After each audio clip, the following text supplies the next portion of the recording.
Tout à l'heure, on a abordé la question des coûts. Notre priorité, donc, c'est d'abord de finir le produit. Je t'avoue que ça me fait un peu peur de, de voir le prix final pour l'utilisateur, sachant qu'on veut garder le produit accessible pour tous. Donc, Mhm. on réfléchit à cette communauté, enfin, pas cette communauté, pardon, cette stratégie pour expliquer le coût d'un produit. Est-ce que tu peux expliquer les différences qu'il y a à fabriquer en France par rapport Enf- à ailleurs et quel est l'impact vraiment? Est-ce que c'est vraiment important aujourd'hui de fabriquer en France plutôt qu'au Portugal ou plutôt qu'en Ça Chine? dépend de toi, ce que tu as envie de prôner et des valeurs que tu as. Tu parlais tout à l'heure de Made in France et donc il y a ce côté. En fait, le Made in France, il sera forcément plus cher que du Made in Portugal ou du Made in China. L'idée, c'est qu'il soit peut-être plus écologique, qu'il y ait eu moins de transport, mais le Made in France, en tout cas en termes de communication, sur ce que je vais pouvoir te dire, c'est qu'il y a un côté classe à la française en fait, que tu pourras jamais enlever. Donc c'est quelque chose que tu payes, mais qui n'a pas de valeur, tu vois. Genre, le, le Made in Portugal, personne te dit, ah ouais, la classe à la portugaise, tu vois, ou à la chinoise. Non, mais c'est triste, mais c'est vrai. On a ce côté Paris, on a ce côté France qui est très fort, et donc le Made in France, il est là aussi pour ça. Euh, tu parles de comment amener ton prix. L'avantage, quand tu fais de la communication comme on t'a dit juste avant, avec du contenu régulier, avec un suivi de ton histoire, etc., si les gens ont vu toutes les heures que tu as passées dessus, ont vu toutes les étapes que le produit subit avant d'être disponible, ont vu le temps que ça prenait, ont vu l'effort que ça te prenait, quand tu vas leur donner un prix un peu élevé, ils vont se dire oui, mais c'est normal en fait. Quand tu vas dans un restaurant, euh, qu'on te ramène ton plat en 2 minutes et qu'on te dit c'est 10 balles, tu te dis ok, si je te ramène ton plat en 2 minutes et qu'on te dit c'est 80 balles, et bah ça va te faire un peu plus mal que si t'allais au restaurant et que tu te poses et que tes plats ils arrivent petit à petit, il y a ton entrée, ensuite il y a ton plat, il y a ton deuxième plat, et ça prend du temps, ça prend énormément de temps parce que, pourquoi? Parce qu'il y a l'expertise derrière, et toi t'imagines toute cette histoire de, bah, le cuisinier il est en train de le faire, c'est en train d'être chauffé, c'est en train de... Et en fait, comme dans ton inconscient t'as ça, forcément ça te justifie ton prix de j'ai payé cher, mais j'ai payé quelque chose qui nécessite un savoir, qui nécessite une expertise.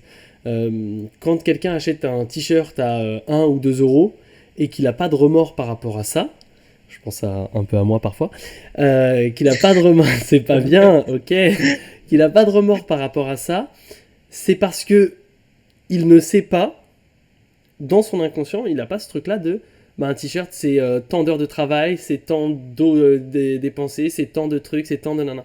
Et si tu crées une communauté qui est informée, qui est, qui est au courant, tout simplement, des étapes, de tout ce que tu as fait, qui a suivi ton parcours, et bah à partir de ce moment-là, si tu crées cette communauté-là, elle sera au courant et donc elle comprendra ton prix. Elle sera en accord avec ton prix. Tu vois ce que je veux dire? Ok. C'est Ouais. beaucoup dans le comment tu leur dis, comment tu leur vends, comment tu leur expliques et comment tu leur montres. On a besoin de voir, on a besoin de comprendre. Moi, si demain je voyais le temps de travail, le truc et tout, peut-être que je dirais ah ok, un t-shirt à 1 euro, ça se fait hop. Tu vois ce que je veux dire? Après, c'est des trucs à la chaîne, Ouais, ok. mais voilà l'idée. Pour moi, il y a vraiment ce côté-là, si tu vas amener un prix haut. Et puis, et puis il y a des marques qui ont des prix hauts et bah, parce que c'est un truc un peu plus haut de gamme, c'est un vêtement que tu vas garder plus longtemps parce que c'est une meilleure qualité, parce que comme tu dis, tu vois, c'est un vêtement taille unique, donc c'est un vêtement que tu vas pouvoir garder très longtemps. Euh, pour moi, un enfant, on ne devrait pas lui acheter des trucs de hyper grande marque ou autre parce que bah, il grandit très vite et ça c'est vite dépassé et donc c'est vite plus utilisable. Alors que quand t'es adulte, tu prends plus le temps de t'acheter une belle paire de chaussures, de t'acheter une belle montre, de t'acheter une belle veste. Pourquoi? Parce que ça, c'est quelque chose auquel tu vas faire attention et qui pour toi va perdurer dans le temps. Et peut-être, même sûrement, d'après moi, qu'il faut que tu rendes ton produit un petit peu exceptionnel comme ça, un petit peu intemporel. Et le prix est justifié aussi par le fait que t'achètes 2 carrés, t'as une tenue. T'achètes 3 carrés, t'en as 6, c'est ça? Et t'achètes 4 carrés, t'en as 16. Donc, 12, ouais. c'est pas 16? Je me suis trompé. 12. T'en as 12. Et donc, très très vite, tu montes. Et donc, tu peux avoir un vêtement qui va perdurer dans le temps, qui va en plus pouvoir être changé, qui va être personnalisable. Donc tu es vraiment sur un produit un peu plus exceptionnel, et parce qu'il est créé en France, parce qu'il est fait par Corentin Bernard, parce que y a toute l'histoire derrière, il y a tout ce truc là, ton prix va se justifier pour moi. Après, moi je sais un peu la fourchette de prix dans laquelle tu te plaçais, donc c'est pour ça aussi que je dis ça, mais elle me paraissait pas non plus trop exigeante. Bien sûr que quand t'as 25 ans, t'as peut-être un peu plus de mal à mettre. Je crois que t'étais entre 90 et 140, si je dis pas de bêtises. Un peu plus du coup maintenant. Plus, tu découvres petit à petit les frais et t'as pas encore ajouté la TVA.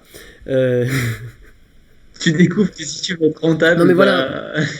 si tu veux faire un truc. Bien sûr, mais bien sûr qu'à 24-25 ans, t'as peut-être pas les finances pour, mais tu as de quoi offrir un cadeau un peu comme ça quand tu fais un truc en groupe. Les parents, s'ils voient que tu es sensibilisé, ils vont peut-être te l'offrir aussi. Et à ce côté-là, tu veux toucher les 24-45 et plus, mais ta cible cœur, c'est un peu ça. À 30-40 ans, ouais, tu as déjà un peu plus d'argent pour t'offrir un objet d'exception, un objet un peu de luxe qui va t'aider à voyager et qui va traverser les années avec toi, en fait. Pour moi, il y a vraiment ce truc-là. S'il y a un côté qualité, s'il y a un côté exception, s'il y a un côté made in France, s'il y a un côté on sait le temps que tu as mis de travail, on sait tout ça, on connaît l'histoire de la marque un petit peu, et bah forcément, les gens ils vont te suivre en fait. Ok.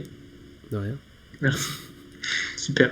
C'était hyper clair. Du coup, ouais, ce que je retiens, c'est un produit avec une communication hyper durable et dès maintenant, en fait. Ouais.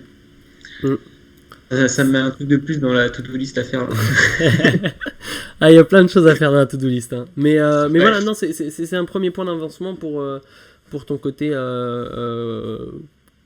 Est-ce que mon prix est justifié ? Si tes efforts sont justifiés, ton prix sera justifié.